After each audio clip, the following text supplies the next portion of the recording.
Vamos ler então Atos capítulo 27.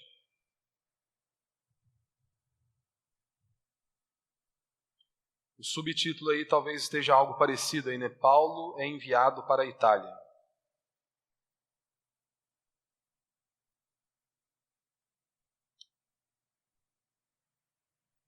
Verso 1. Determinou-se que navegássemos para a Itália. Entregaram Paulo e alguns outros prisioneiros a um centurião chamado Júlio, do regimento imperial. Verso 10. Verso 9. Decorrido muito tempo e tendo a navegação se tornado perigosa, porque já havia passado o jejum, Paulo os advertiu, dizendo-lhes: Senhores, vejo que a viagem trará avaria e muita perda, não só para a carga e para o navio, mas também para a vida de todos nós. Mas o centurião dava mais crédito ao piloto e ao dono do navio do que ao que Paulo dizia. Agora você abre a sua Bíblia lá comigo, lá em Jonas capítulo 1. Jonas capítulo 1, lá no Antigo Testamento.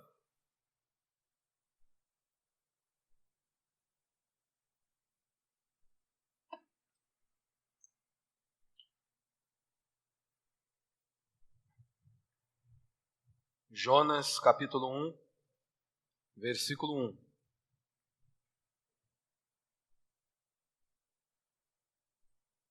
Os irmãos acharam aí, amém? Jonas capítulo 1, verso 1. A fuga e o castigo do profeta Jonas. A palavra do Senhor veio a Jonas, filho de Amitai. Vai agora à grande cidade de Nínive e prega contra ela, porque a sua maldade subiu até mim. Jonas, porém, fugiu da presença do Senhor na direção de Tarsis, descendo para Jope. Achou um navio que ia para Tarsis, pagou a passagem e embarcou nele, a fim de ir para Tarsis, fugindo da presença do Senhor. Mas o Senhor enviou um vento forte sobre o mar, e caiu uma tempestade violenta, de modo que o navio estava a ponto de se despedaçar. Então os marinheiros tiveram tanto medo, que cada um clamou ao seu Deus, e atiraram a carga do navio no mar, para deixá-lo mais leve. Mas Jonas havia descido ao porão do navio, e tendo se deitado, dormia profundamente. O capitão dirigiu-se a ele e disse-lhe: Que fazes tu dormindo? Levanta-te, clama ao teu Deus. Você vê aí Deus minúsculo, né? Porque aqueles homens eram pagãos e eles clamavam a todo tipo de deuses, né? Cada um acreditava num Deus que da terra, o Deus do mar, e então eles achavam que também não existia um Deus todo-poderoso, soberano, criador dos céus e da terra, que na verdade é o Deus que Jonas servia, né? E aí então o capitão adverte dizendo: Que fazes tu dormindo? Levanta-te, clama ao teu Deus, talvez assim ele se lembre de nós, para que não morramos.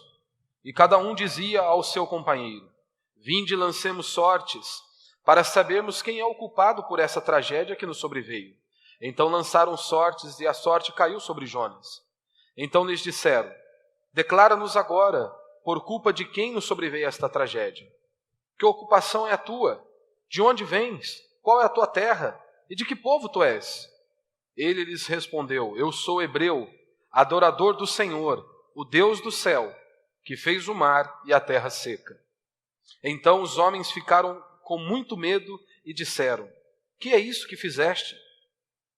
Os homens sabiam que ele fugia da presença do Senhor, pois lhes havia contado. Vamos lá para o capítulo 4 agora, por favor. Jonas capítulo 4, verso 9. Jonas 4, 9. Então Deus perguntou a Jonas: É razoável essa tua ira por causa da planta? Ele respondeu: É justo que eu me ire a ponto de desejar a morte. O Senhor disse: Tens compaixão da planta que não cultivaste, nem fizeste crescer, que numa noite nasceu e na outra noite morreu? E não teria eu compaixão da grande cidade de Nínive, onde há mais de 120.000 pessoas que não sabem discernir entre a mão direita e a mão esquerda, e também muito gado? Até aí. O tema da minha mensagem hoje é justamente isso, a viagem da vida. De um lado nós temos o apóstolo Paulo, que foi preso para Roma, e Paulo ele está numa viagem extremamente complicada. Eles enfrentaram uma tempestade horrível, vários dias, se você for ler o capítulo 27, vários dias sem ver a luz do sol brilhar, e dentre tantos problemas, tantas angústias, muitos já estavam desesperados, pensando que morreriam. A tempestade foi tão grande que o barco foi destruído. Só que nós lemos o desfecho desta história. Paulo chegou ao seu destino. Paulo chegou em Roma. Depois de muita dificuldade, ele chegou ao seu destino. E aí, de outro lado, nós quando olhamos para Jonas, Jonas também enfrentou uma circunstância muito parecida com a do apóstolo Paulo. Deus havia dado uma ordem a Jonas para que ele fosse para Nínive. Jonas simplesmente não queria se submeter à palavra de Deus e decidiu ir para Tarsis, totalmente diferente da ordem que Deus havia dado para ele. E ali então uma tempestade sobrevém sobre eles, e então aqueles pagãos que buscavam seus deuses começaram a indagar: como assim? Todos nós estamos orando, todos nós estamos buscando. Um buscava o Deus do sol, o outro Deus da terra, e por aí vai. E você está dormindo? O que você tem na cabeça? Quem você é? E ele diz: eu sirvo o Senhor Deus Todo-Poderoso, que criou os céus e a terra. E aquelas pessoas ficaram completamente furiosas com Jonas. E aí então eles perguntaram a Jonas: o que nós vamos fazer? Como que esse problema vai solucionar? Quem que vai acalmar a esse Deus diante desta fúria? E Jonas dá um caminho. Vocês devem me jogar ao mar para que a tempestade se acalme. O interessante é que mesmo Jonas tentando não obedecer à voz de Deus, não ir para onde Deus havia mandado para que ele fosse, diz a Escritura que ele teve que ir para Nínive, aonde Deus havia ordenado a ele. Então, quando lançaram Jonas no mar, diz a Escritura que veio um grande peixe e o engoliu. E Jonas foi vomitado para Nínive, para cumprir aquilo que Deus havia estabelecido. Ou seja, Jonas chegou ao objetivo estabelecido por Deus, que era Nínive. Nós temos aqui dois homens com um destino traçado por Deus. Ou seja, os dois chegaram aonde Deus queria. Só que nós temos uma grande diferença quando nós olhamos para o apóstolo Paulo e quando nós olhamos para Jonas. Os dois chegaram aonde Deus havia planejado. A grande diferença é que Paulo teve uma viagem bem melhor comparado a Jonas.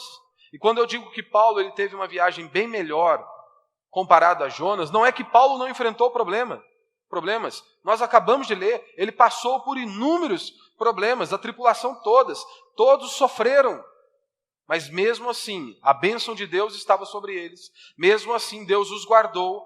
Paulo, em meio a tantos tormentos, em meio a tantas angústias, ele continuava obedecendo à voz de Deus. Cada oportunidade que ele tinha, ele pregava o Evangelho, ele expunha a Escritura, e ali ele testemunhava acerca de Cristo. Então nós podemos também exemplificar ou ilustrar a nossa vida como uma viagem. A nossa vida é desta maneira, onde as nossas escolhas determinam se será um passeio ou um tormento esta nossa viagem. Todas as suas escolhas determinam se será um passeio ou um tormento. Ou seja, muitas de nossas decisões, atitudes tomadas dia após dia, podem fazer da sua viagem, da nossa viagem, seja no casamento, seja de nossa existência, se tornar ruim. Cada atitude que você toma no seu dia a dia. Jonas e Paulo, eles estão numa viagem. Os dois enfrentaram uma tempestade. Mas nós temos ali atitudes diferentes, vidas completamente diferentes. O interessante é que os dois eram servos de Deus. Os dois serviam ao Deus Todo-Poderoso, Criador dos céus e da terra. Só que de um lado você tem um homem com uma viagem completamente catastrófica, e de outro você tem um homem com uma viagem abençoada, mesmo em meio ao caos, mesmo em meio à tempestade e mesmo em meio à tragédia. Mas por que um terminou amargurado, como Jonas terminou amargurado, e o outro terminou bem, como Paulo? exaltando o nome do Senhor, glorificando ao nome do Senhor, mesmo em meio a tanto caos. Qual a diferença? E aí eu quero falar alguns princípios. Primeiro, Jonas viaja sozinho, Paulo interagia com todos.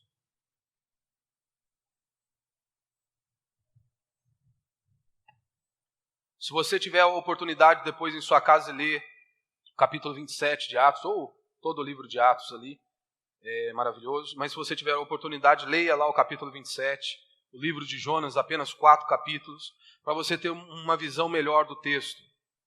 E diz a Escritura, como nós acabamos de ler, que Jonas ele não queria se envolver com ninguém. Primeiro que ele já nem queria obedecer a Deus, ele já nem queria servir ao Senhor. Ele simplesmente, Deus dá uma ordem, vai para cá, ele vai para um caminho totalmente oposto. E nós temos Paulo, que Paulo ele está lá no meio de todo mundo. Paulo ele estava num grupo, juntamente com outras pessoas, que eram condenados. Pessoas que cometeram crimes, mas Paulo não estava ali porque ele havia roubado ou cometido algum crime, mas simplesmente por ser um propagador do Evangelho. E Paulo ele não se escondeu, Paulo ele está no meio de todos, ali interagindo com todos, e cada oportunidade que Deus lhe dava, ele pregava Jesus Cristo de Nazaré. Ele anunciava as boas novas.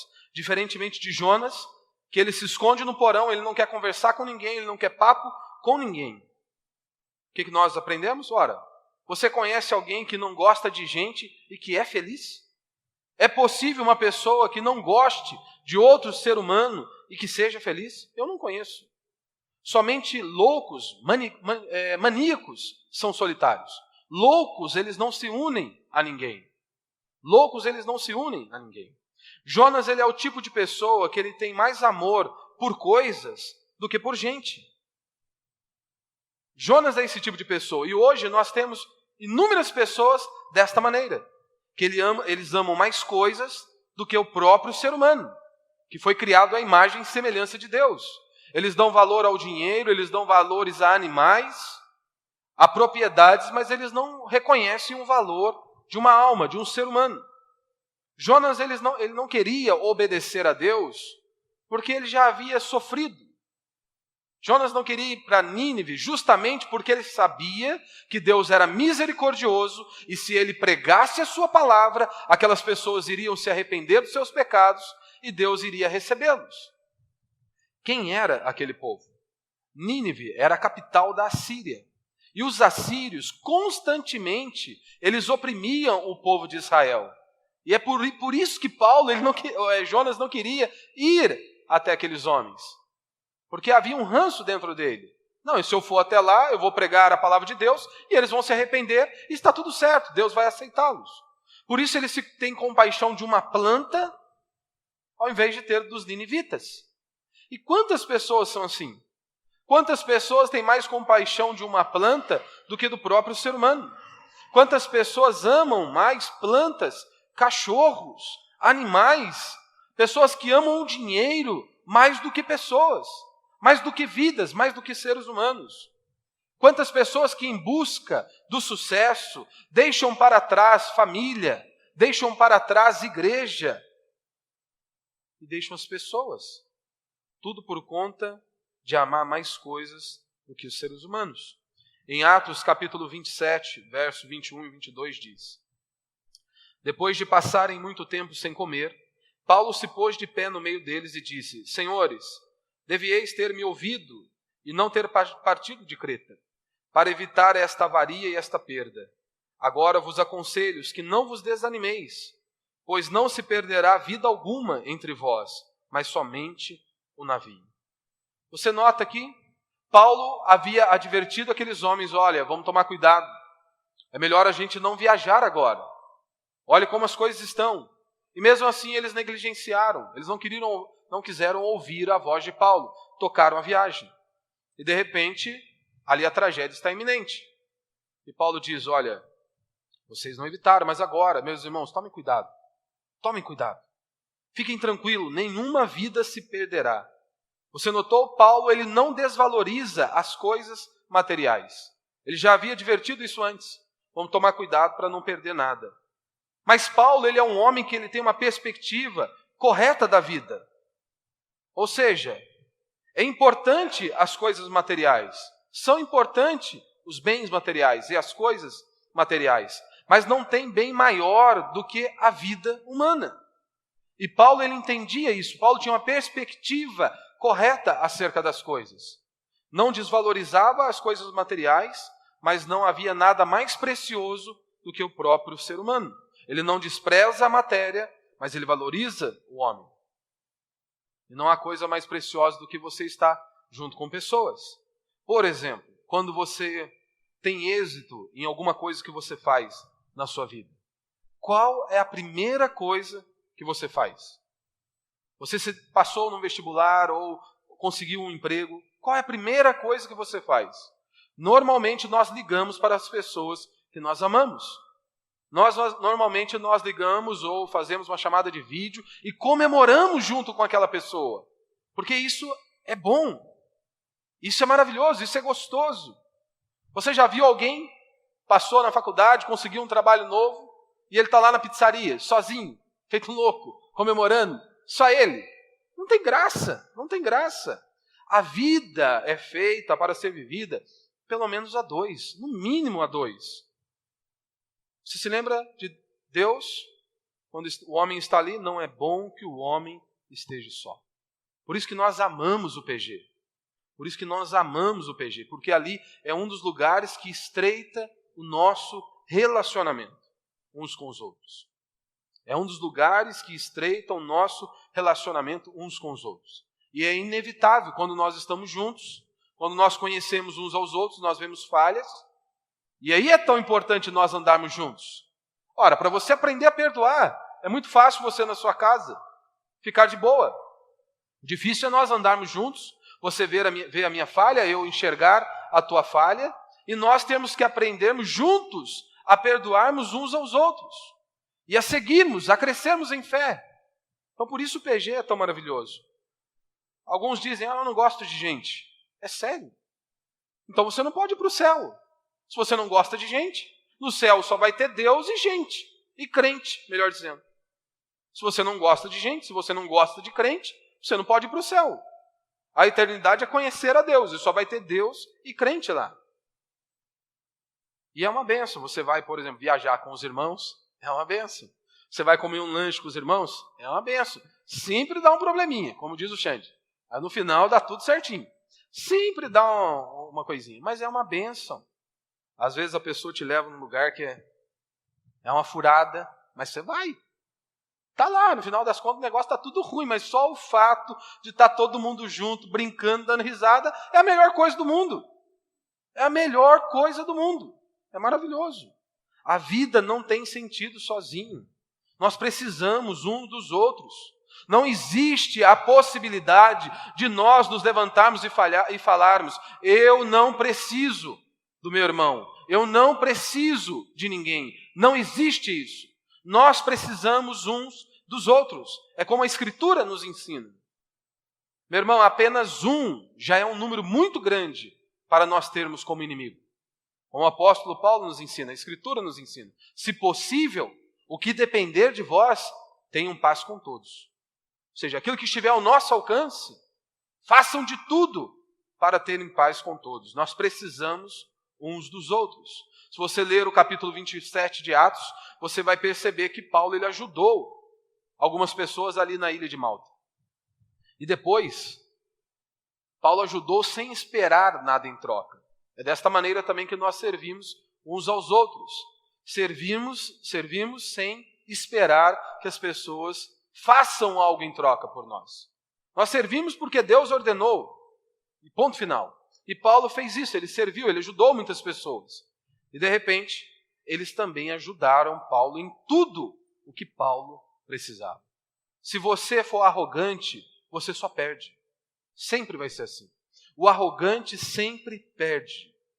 Ele sempre vai tomar na cabeça. Ele sempre vai carregar inúmeros prejuízos. Porque, se alguém vai te fazer algo, vai te ajudar com algo. Se você for arrogante, querer tudo no seu momento, na sua hora, do jeito que você quer, como que você vai fazer? Se não der para a pessoa fazer, aí se você é um arrogante, você vai falar assim, não, eu vou e faço. ou vou pagar para outro fazer, tomou prejuízo. Então é muito mais fácil você se humilhar, ficar quietinho e esperar que uma hora vai chegar, uma hora vai acontecer. E outra, lembre-se, você é falho. Você é falho. Por que nós queremos exigir perfeição dos outros, se nós também falhamos com os outros? Então você precisa se lembrar disso. Não seja excessivamente crítico com os outros, seja excessivamente crítico consigo mesmo. Só que nós invertemos, nós somos excessivamente críticos com os outros e com nós extremamente flexíveis, quando na verdade deveria ser justamente o oposto. Seja rígido e excessivamente crítico consigo mesmo. E ore a Deus para que Deus toque no coração do seu irmão, no coração de quem quer que seja. Meu irmão, eu nunca vi uma pessoa no leito de hospital, no leito da morte, beirando a morte, reunir, chamar alguém e dizer, olha, traga os meus diplomas, traga aí o meu dinheiro, o extrato da minha conta bancária, olha, traga aí as escrituras das minhas propriedades para que eu possa conferir. Nunca vi uma pessoa no leito de hospital, na beira da morte, pedindo isso. Pelo contrário, sabe o que eles pedem? Na maioria das vezes, eles pedem o seguinte, olha, tem como você pedir para o meu filho, que faz 20 anos que eu não falo com ele, para eu vir pedir perdão a ele? Tem como você pedir para fulano, que faz mais de 20 anos, 30 anos, que eu não falo, eu não vejo, mas eu quero pedir perdão. São isso que essas pessoas buscam lá no leito de morte. Eu não quero esperar chegar no leito de morte para pedir para alguém vir falar comigo. Você também não deveria esperar isso. Você está lá num leito de hospital para ir chamar, pedir para alguém vir reconciliar com você. A Escritura nos ensina, se você souber que alguém tem algo contra ti, vai lá e conversa com ele, resolve a pendência e ponto final. Nós temos que aprender a nos posicionar. Por isso que Jonas é amargo. Ele não sabia que a única coisa que nos descansa são pessoas. É claro, com exceção de Deus. Pessoas são meio de Deus nos abençoar também. Da mesma maneira que, às vezes, para o nosso corpo físico se recuperar, às vezes você precisa tomar um remédio em cápsula, ou em gotas, ou na veia. Para a nossa alma, às vezes, o remédio está ali em carne e em osso. O ser humano. Sim. Você duvida? Olha o que o texto diz. E Jesus, chamado justo, dentre a circuncisão, são só esses os meus cooperadores no reino de Deus, os quais me têm sido consolo. O que está acontecendo aqui é o seguinte. A fala aqui é do apóstolo Paulo. Havia outros homens que estão no versículo 10, e aí no versículo 11 nós temos esse Jesus chamado justo, que não era o Jesus Cristo. Jesus era um nome bem normal para aqueles dias. E aí então Paulo diz que aqueles homens serviam para ele de consolo. O apóstolo Paulo dizendo isso, olha, fulano é um lenitivo para mim, é um calmante para mim. Em Atos capítulo 28, verso 15, nós temos outro episódio. Tendo recebido notícias nossas, os irmãos de Roma vieram ao nosso encontro até a praça de Ápio e as 3 vendas. Quando Paulo os viu, deu graças a Deus e se animou. Você percebeu aí no finalzinho? Quando Paulo os viu, agradeceu a Deus, deu graças a Deus e se animou. Caramba! O apóstolo Paulo, será que ele estava precisando de homens para animá-lo? Porque diz que ele viu aqueles irmãos, ele agradeceu a Deus e se alegrou. Talvez hoje as pessoas diriam, que isso, Paulo? Você não confia em Deus? Que isso, Paulo? Presta atenção, cara. Você está precisando de irmãozinho aí para alegrar a sua vida? Paulo era um cara que confiava em Deus. E ele também via as pessoas desta maneira, que Deus nos coloca em nossas vidas para serem também bênçãos em nós. Daí nós temos um exemplo categórico de Davi. Talvez bem safadinho, mas é um exemplo também de uma pessoa ao lado dele. Você se lembra de Davi? Davi já estava bem velhinho. Diz que Davi ele estava com frio, né? E precisava de alguém para esquentá-lo. Só que ele, engraçado, ele pediu, né, uma mulher virgem e bonita. Se fosse só para esquentar, talvez não precisava ser virgem nem bonita. Talvez ele usou um pouquinho da esperteza ali. Mas a ideia é justamente o seguinte, né? Depois que a mulher chegou, esquentou, dormiu, beleza. A ideia é só o seguinte, tem hora que é só o calor humano mesmo que esquenta. Tem hora que o cobertor não serve, não.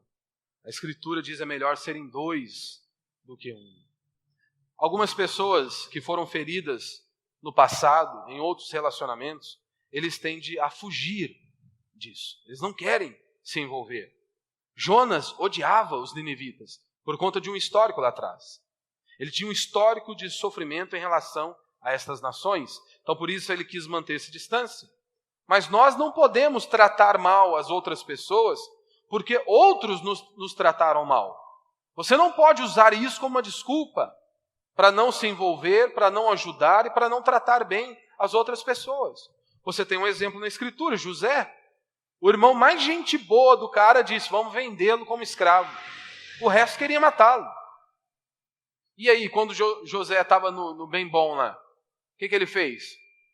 Quem me viu passar na prova não me ajudou, vai se arrepender? Claro que não, ele estava ali, ajudando o seu povo. Então não há essa desculpa, eu fui lá atrás, eu sofri, agora eu não, também trato mal as pessoas por conta disso. Não, isso é uma desculpa. Um outro ponto também, que pessoas que elas se distanciam, que elas não querem relacionamento, são geralmente pessoas que estão vivendo em pecado. Então elas fogem de todo relacionamento. Geralmente pessoas que estão sozinhas, que não querem falar com ninguém, é porque estão em pecado. Você viu Jonas? Ele sabia que ele estava em pecado. Eu não quero seguir o que Deus mandou.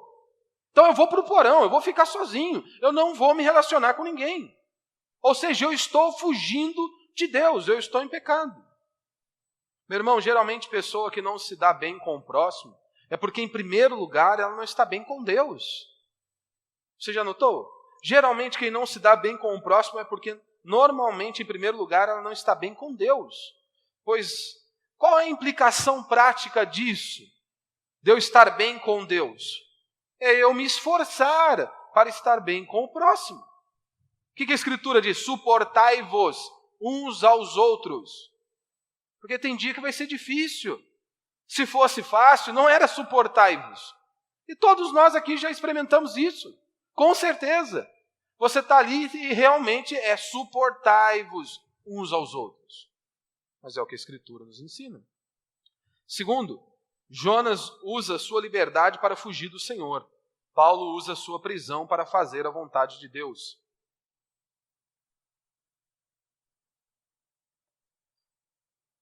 Alguns, diante de uma circunstância favorável, eles vivem uma vida desgraçada. Mesmo tudo estando favorável, tudo contribuindo, simplesmente eles não querem se submeter à palavra de Deus, não querem obedecer a Deus, e eles vivem uma vida desgraçada.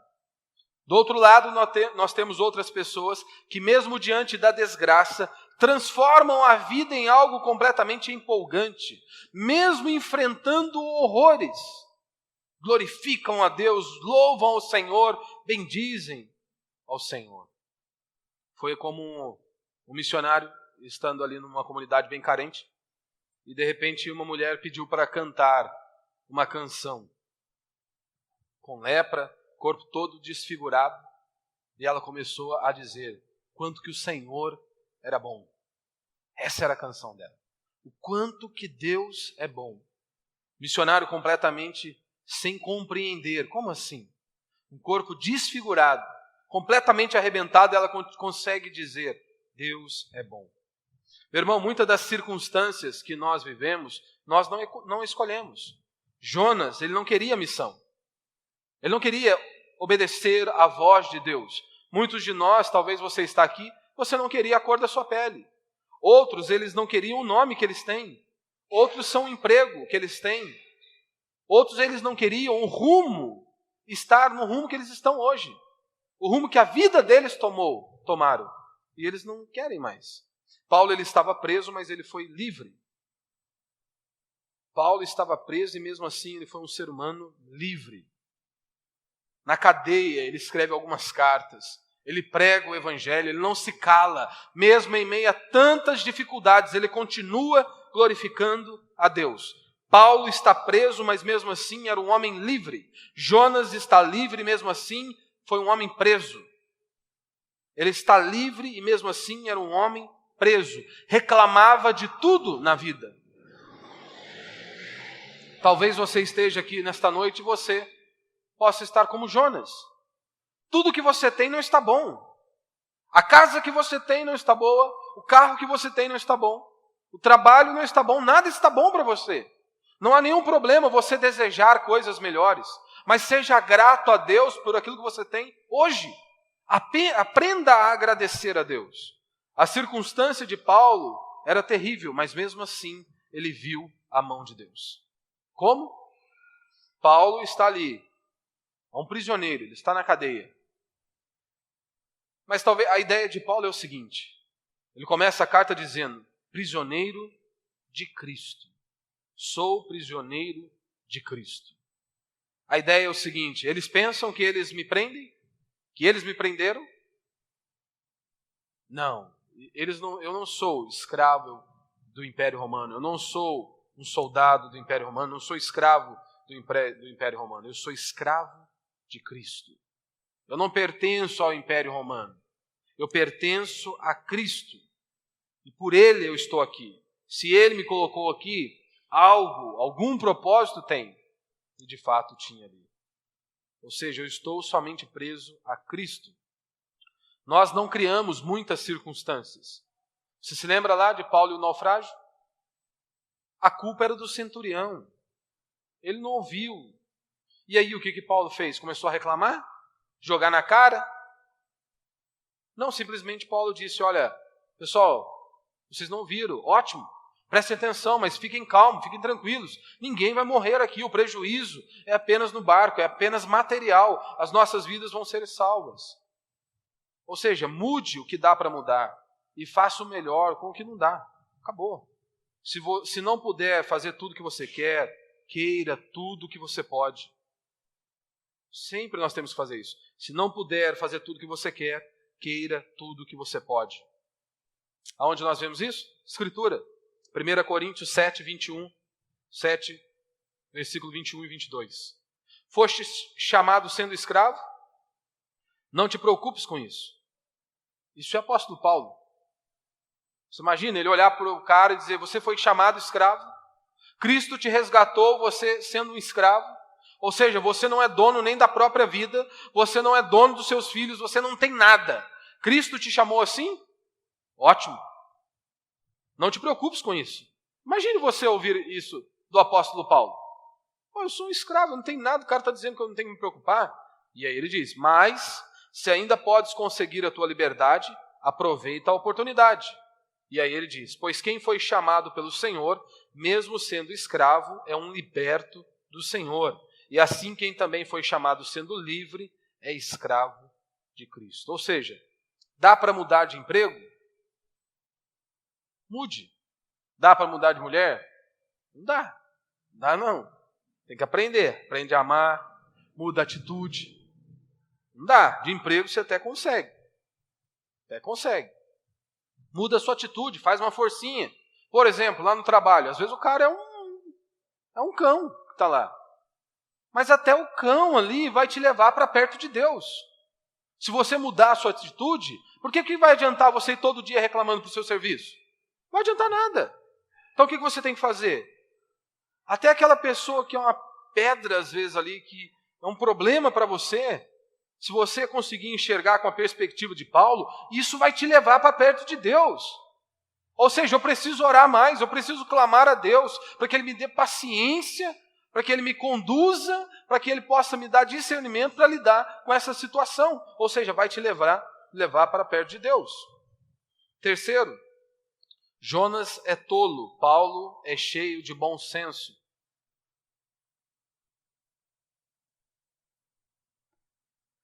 Jonas quer fugir do Deus Todo-Poderoso.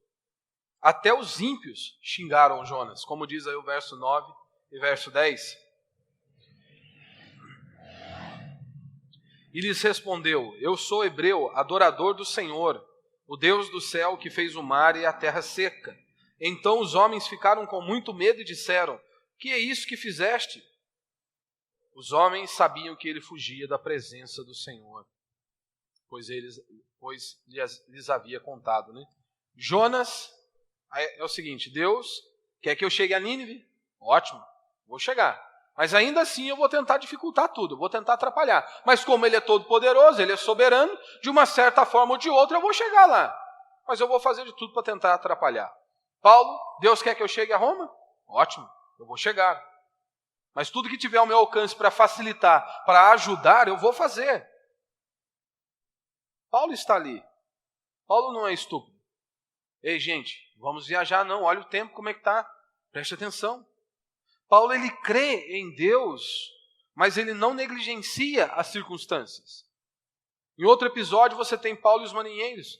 Atos capítulo 27, verso 30, diz o seguinte: procurando os marinheiros fugir do navio e tendo arriado o bote salva-vidas ao mar, sob pretexto de lançar âncoras pela proa, Paulo disse ao centurião e aos soldados: se estes homens não ficarem no navio, não podereis salvar-nos.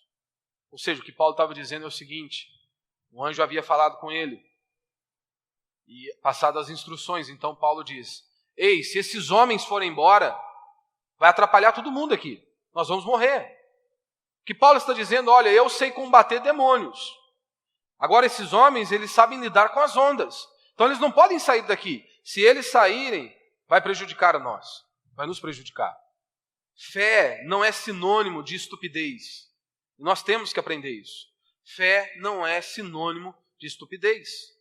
Em outro episódio, no capítulo 27 mesmo, Paulo adverte algumas pessoas, dizem: ei, vocês têm que comer.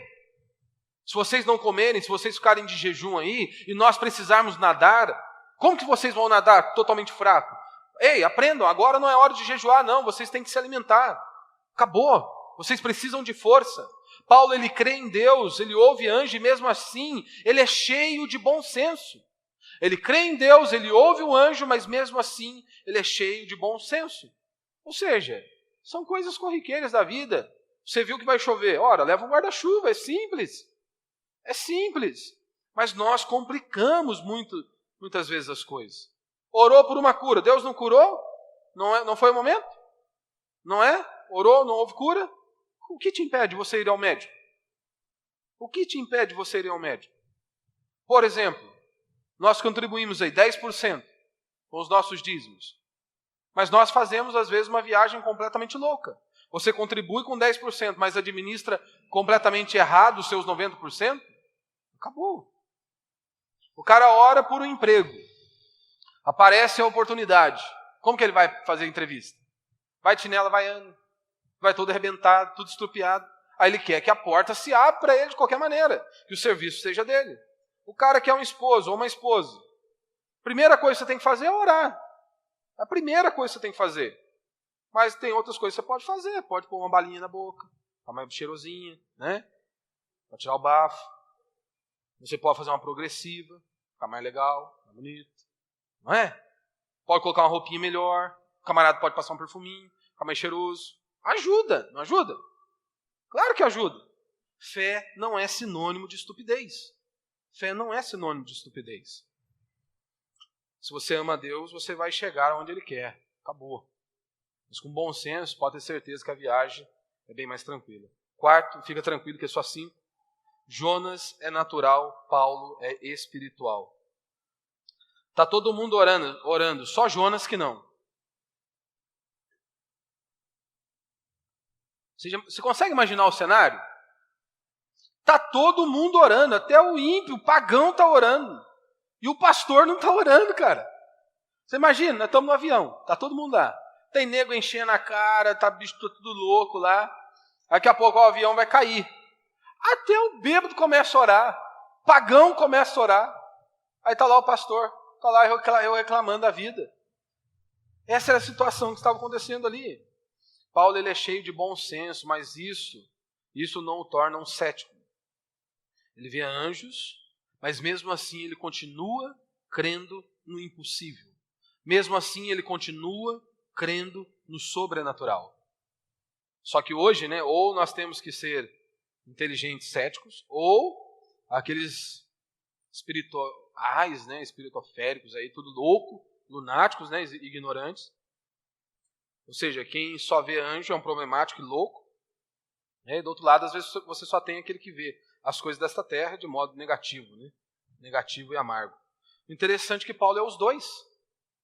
O Paulo ele é os dois. Ele é espiritual para ver anjo, mas ele tem bom senso para ver as ondas do mar. Ele é espiritual porque ele vê anjos, acredita no sobrenatural, mas ele tem bom senso para ver as ondas. Ele tem fé para orar, mas sabedoria para agir. Então nós precisamos também disso. Crer no impossível, crer no sobrenatural. Nós precisamos de fé para nós irmos além dos nossos limites. Essa é a grande verdade. Você precisa de fé para orar, mas precisa pedir sabedoria para Deus, para você agir. E último princípio, para a gente encerrar. Jonas, ele desiste da vida, Paulo tem fé na vida, né? Quando as pessoas chegaram diante de Jonas e pediram, né, por que você não está orando? Ore ao seu Deus. E aí então Jonas revela que ele serve ao Senhor, Deus Todo-Poderoso. E aí as pessoas dizem, por que nós estamos passando isso? Essa tempestade? Ah, por minha conta. Qual era o caminho de Jonas? O momento era dele se arrepender, se prostrar diante de Deus e falar, Deus, tem misericórdia de mim. Mas não foi isso que ele fez. Ao invés de se arrepender, ele diz, me joguem no mar que o negócio vai acalmar. Ele preferiu ser jogado ao mar. Você olha Paulo ele dá a solução para as pessoas. Ei, gente, fica calmo. Nós vamos perder o barco, mas vai ficar todo mundo vivo. Olha a diferença de perspectiva de Paulo comparado para Jonas. Os negativos vivem como Jonas. Eles só esperam pela hora da morte. Tudo reclama, nada está bom. Só fica esperando a hora da morte. E esta perspectiva de Paulo é consequência do quê? Mesmo diante do caos, mesmo diante das tragédias, mesmo diante das misérias, por que Paulo tem essa perspectiva diferente? Sabe por quê? Porque ele sabia que o Senhor é o Deus todo soberano, sobre tudo e sobre todos. Paulo tinha convicção que Deus estava no controle da vida dele, de toda aquela situação. Paulo sabia que Deus o amava, que Deus estava cuidando dele, que Deus tem o melhor para os seus filhos. Por isso que Paulo estava tranquilo, mesmo em meio àquele caos. E é isso que eu e você temos que aprender todos os dias. Mesmo que nós estejamos enfrentando inúmeras adversidades, e você vai enfrentá-las.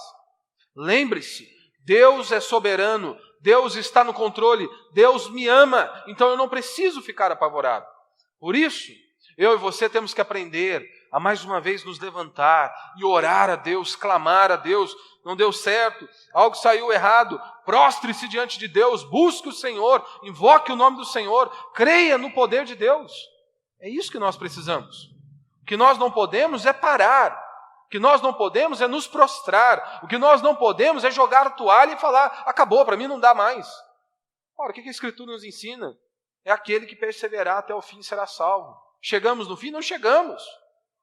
Nós estamos no fim. Então nós temos que continuar perseverando. Temos que ser gratos. Nós não precisamos andarmos ansiosos por coisa alguma. Temos que aprender a descansar no Senhor. E um ponto aqui apenas. Quando você olha para Paulo e para Jonas, Jonas ele está no barco. Por conta dele, todos enfrentaram a tempestade. Você tem Paulo e está no barco. Deus é com Paulo. O Senhor, a mão do Senhor está sobre Paulo. A pergunta que eu te faço é, somente Paulo foi abençoado naquele navio? Não. Todos foram abençoados. Todos foram salvos. Nós temos que nos perguntar, será se eu sou o Jonas aqui na minha igreja? Será se eu sou o Jonas lá na minha família? Sim, você tem que se perguntar. Você, eu não tenho cargo nenhum na igreja, né? Eu não tenho uma posição nenhuma na igreja. Eu não influencio de modo algum. lá na igreja. Você tem certeza disso? E aí, quando você está lá no seu bairro, ou lá no seu trabalho, as pessoas sabem que você é crente, sabem que você pertence à nossa comunidade. Em primeiro lugar, você está carregando o nome de Deus, tem que lembrar isso aí. Segundo, você carrega o nome de uma comunidade. E aí, se você é um carnal? Se você vive de qualquer maneira? As pessoas olham para você e ficam pensando, é assim que aquele povo é? É assim que o pessoal daquela igreja age? É dessa maneira? Ah, melhor ficar em casa. Melhor ficar em casa tranquilo. Do que ser igual a eles. Muito melhor. Então você pode ser um Jonas até aqui na igreja. Quando dirá na sua família. Em meio àquelas pessoas que te amam. Ou seja, a tua desobediência influencia sim as pessoas que estão ao seu redor. As pessoas sofrem por conta de nossas atitudes. Isso é claro. Se você toma uma atitude, você pode destruir sua família. Então você traz sofrimento às outras pessoas. Naturalmente falando, você já traz sofrimento. Agora imagine se você desobedecer a Deus. Andar em desobediência a Deus. Ou seja, por mais que você ache que você não é influente, sim, você tem influência. Você lembra lá de José, na casa de Potifar? Diz a Escritura que Deus abençoava Potifar, porque a mão de Deus era com José. Deus era com José. Então, meu irmão, não ande com pessoas que atraiam tempestades. Não ande com pessoas que atraiam tempestades. Não ouçam falsos pastores, falsos profetas. Não ouça. Não frequente falsas igrejas. Não ande com gente que é carnal. Lembre-se lá do Salmo 1. Leia o Salmo 1. Bem-aventurado é aquele que teme ao Senhor, aquele que obedece ao Senhor. Pessoas que desobedecem a Deus, além de elas trazerem peso sobre elas trazem também para as pessoas que estão ao redor. Sempre vai ser assim. Que eu e você possamos ser como Paulo na vida das pessoas. Nós possamos andar com pessoas como Paulo. Possamos ser bênção de Deus na vida de nossos irmãos. Que nós possamos ser bênção de Deus dentro dos nossos lares. Lembre-se, nós temos que nos prostrarmos diante do Senhor.